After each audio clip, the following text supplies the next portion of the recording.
Bonsoir à tous et bienvenue à cette nouvelle session de l'information sur EZAE TV dont voici les titres. Le Bénin célèbre ce jour la journée de l'enfant africain et une marche a été initiée à l'occasion de la place des martyrs à l'Étoile Rouge. Ensuite, nous évoquerons dans ce journal le cas des enfants marchands de Dantokpa. À nouveau, bonsoir. Je vous le disais en titre, l'enfant africain est célébré ce mercredi 16 juin 2016 à travers le monde entier.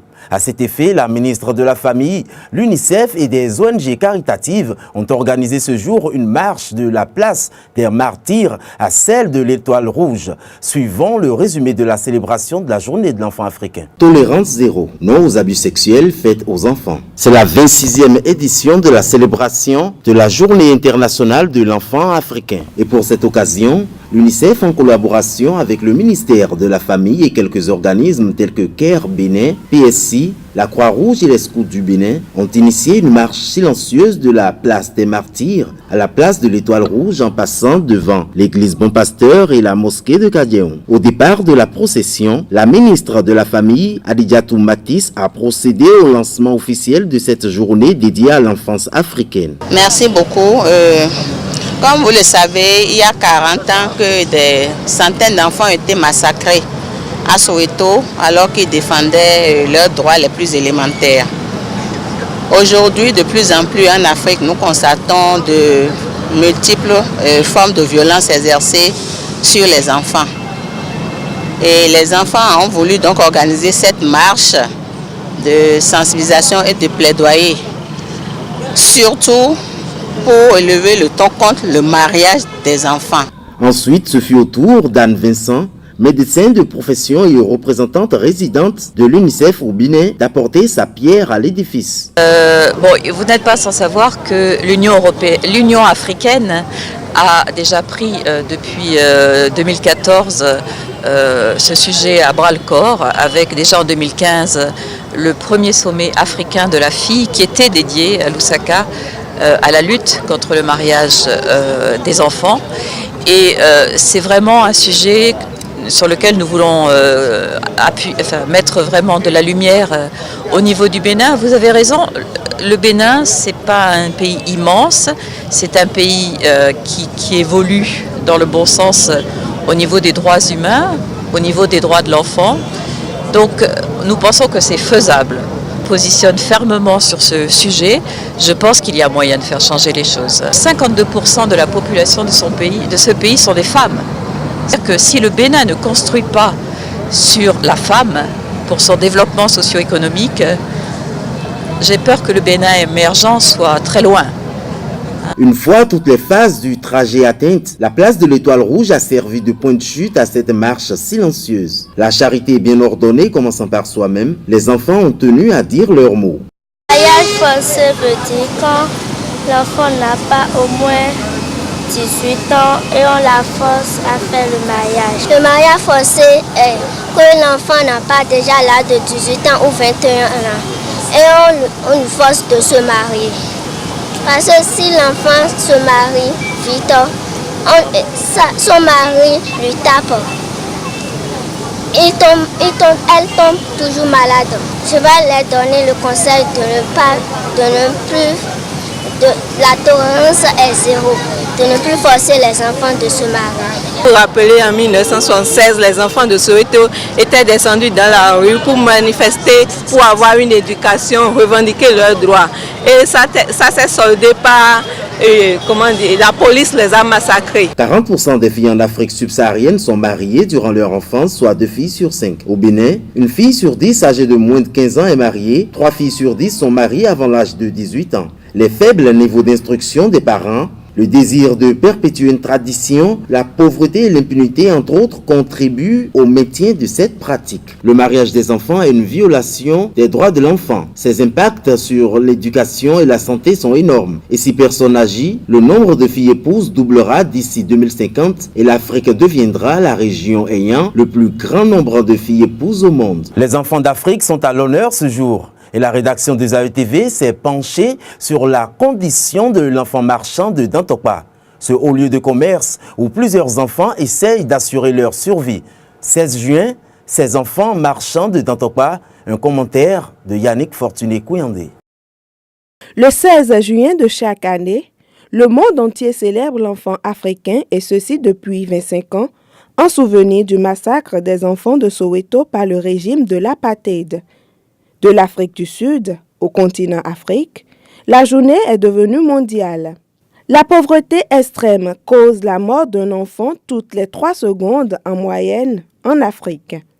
1 million d'enfants souffrent de sévère malnutrition en Afrique. Au Bénin, une fille sur 10 âgée de moins de 15 ans est mariée.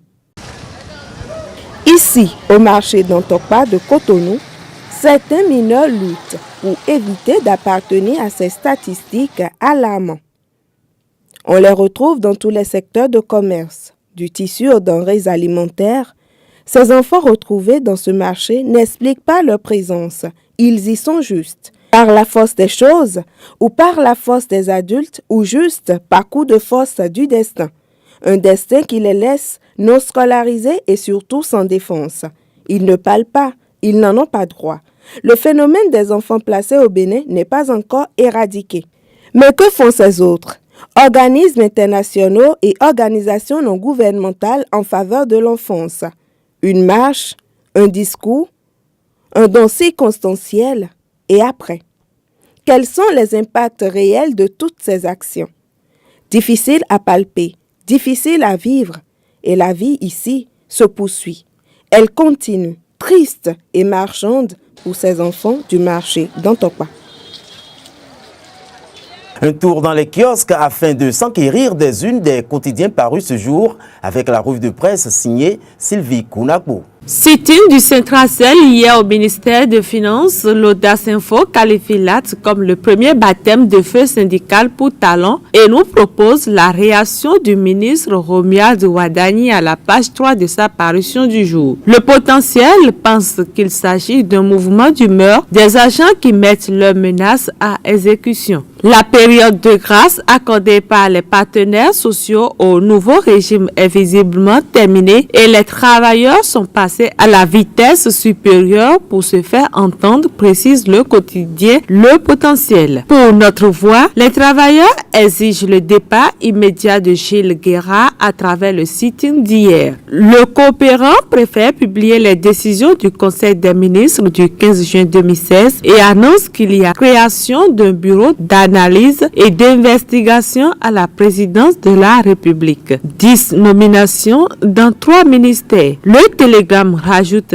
à cette information que 9 ambassades sont fermées, les postes d'attachés de défense aussi supprimés. Le potentiel suit la campagne cotonnière 2015-2016 et nous apprend que plus de 40 milliards d'économies pour le trésor public est la preuve que les réformes du président Talon sont efficaces. Réforme dans la filière de l'or blanc, le Libérateur confirme que le gouvernement suspend la subvention coton pour la campagne 2015-2016 et par conséquent, Talon fait économiser 41 milliards à l'État béninois. Le chef de l'État, Patrice Talon, a présidé hier, mercredi 15 juin 2016, le 9e Conseil des ministres du gouvernement de la rupture. Ainsi, plusieurs décrets et communications ont été examinés. Au nombre de ces derniers, on peut citer entre autres les fermetures de quelques ambassades, de nouvelles décisions relatives à la campagne cotonnière 2016-2017, celle du référentiel du prix de cession des immeubles et domaines de l'État et la crue de la lagune Jessi à Avlekete, largement relayée sur notre site. On écoute le Premier ministre Pascal Irénée Koupaki au micro EZAE-TV d'Abdelkader Achirou et Yannick Fortuné-Kouyandé. À ce jour, notre pays dispose de 39 missions diplomatiques et consulaires dans le monde. 9 postes seront fermés. 5 en Afrique, 1 au Moyen-Orient, 2 en Amérique et 1 en Asie. 3 ambassades seront transformées en consulat général. Abidjan, Libreville et Kinshasa. Campagne cotonnière 2016-2017. Le Conseil a entendu une communication du ministre de l'Agriculture, de l'Élevage et de la Pêche relative au prix de cession des intrants et au prix d'achat de coton-graines aux producteurs au titre de la campagne 2016-2017. Le secteur privé a repris depuis le mois de mai 2016 la gestion de la filière coton à la suite des échanges entre les différents acteurs privés et l'État. La gestion de la filière par le secteur privé ne pèserait plus sur les finances publiques à partir de la campagne 2016-2017. Selon les prévisions arrêtées pour la campagne 2016-2017, au cours du premier trimestre 2016, l'État devrait apporter globalement une subvention de 21 milliards 70 millions pour la filière coton. 21 milliards 70 millions. Avec la reprise en main de la filière par les acteurs privés et grâce aux efforts qu'ils ont accepté de faire pour redresser rapidement la filière, la bonne nouvelle est qu'il n'y aura aucune subvention de l'État, ni aux engrais, ni à l'achat de coton-graines, contre une subvention de 23 milliards au cours de la campagne 2014-2015.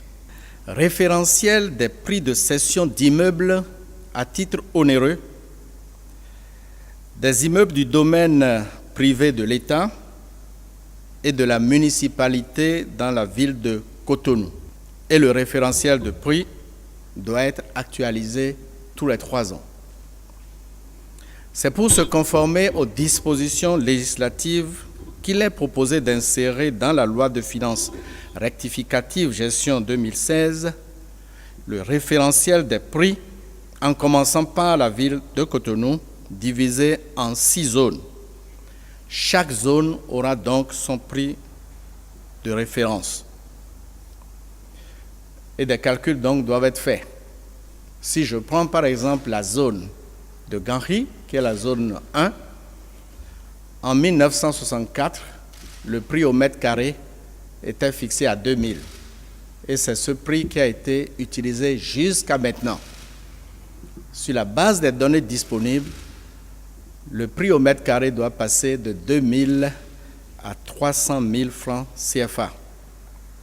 Aujourd'hui, j'ai été sensible à la gestion qui a été faite de la rue en France. Et pour venir ici juste là, à VTT, il y a le cours de 3 mois qui fait déjà 7 mois et l'État n'a pratiquement rien fait. Je me demande si vous avez une information sur quelle a été votre réaction. Nous avons les chefs d'arrondissement, nous avons le préfet et nous avons le ministre de la gouvernance locale.